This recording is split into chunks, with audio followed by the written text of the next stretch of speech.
Welcome to The Explainer, where we take on those really complex questions and, try to turn them into clear, simple answers. So, if you've ever worked with data, I'm sure you have run into this. It's that incredibly frustrating problem of duplicate records, that nagging feeling that your table just isn't quite right. And this isn't just a minor annoyance. It's so universal that a single question about it on the developer forum Stack Overflow has pretty much become a legend. It's the go-to resource for anyone struggling with this exact thing. So today, we're going to dive right into that question, a question that's been viewed over 1.4 million times, to see how a whole community of experts tackles one of the most stubborn headaches in all of SQL.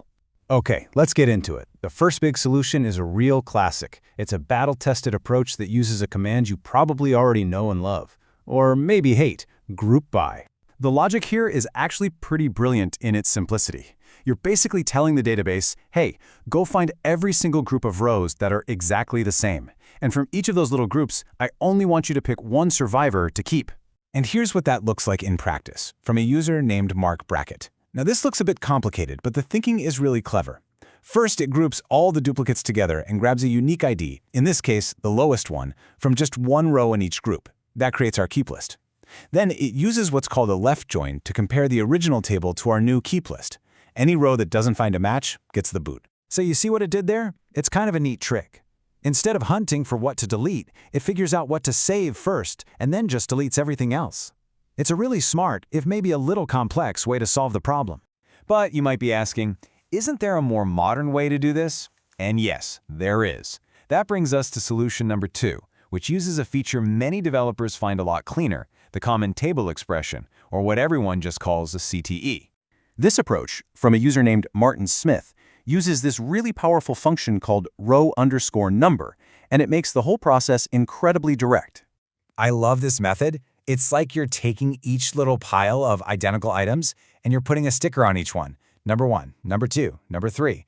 And then you just tell the database, okay, easy part, just throw away anything that doesn't have sticker number 1. It's so clean. And you can immediately see why this is so popular. It's not just that it's often faster or easier to read. The real magic is how flexible it is. You can just tweak the order by part to decide if you want to keep the newest record or the oldest one. And this is the real game changer. It works even on messy tables that don't have a unique ID column. Okay, so we have two really strong options here, the classic group by and the modern CTE. So, which one is actually best? Well, like with pretty much everything in technology, the answer is, it depends. When you dig into the community discussion, you see this classic trade-off emerge. The group by method is like the reliable old pickup truck. It's going to work on almost any SQL system, no matter how old. The CTE method, on the other hand, is the sleek, modern sports car. It's often way cleaner and faster, but you can't run it on some of those older legacy systems. And performance can be a huge deal. One user, Andre M., actually tested two slightly different ways of writing that first group by method. One used a left join we saw, and another used a not in clause. And the results were actually pretty shocking. The version that used not in was over 4 times more expensive for the database to run. That is a fantastic reminder that even tiny changes in how you write your code can have a massive, massive impact on how well it performs, especially when you're working with big tables. But what if you're in an extreme situation, like a table where maybe 90% of the rows are junk? For that, there's a third kind of brute force method. You just copy the good data to a brand new table, completely wipe out the original, and then copy the clean data back in. It sounds a little heavy-handed, I know, but for those huge cleanup jobs, it can be the fastest way to get it done. But beyond all the clever code and the performance charts, the whole discussion in the community really pointed to one piece of wisdom that's more important than any single technique. And this, from user Jeff Davis, is the absolute golden rule.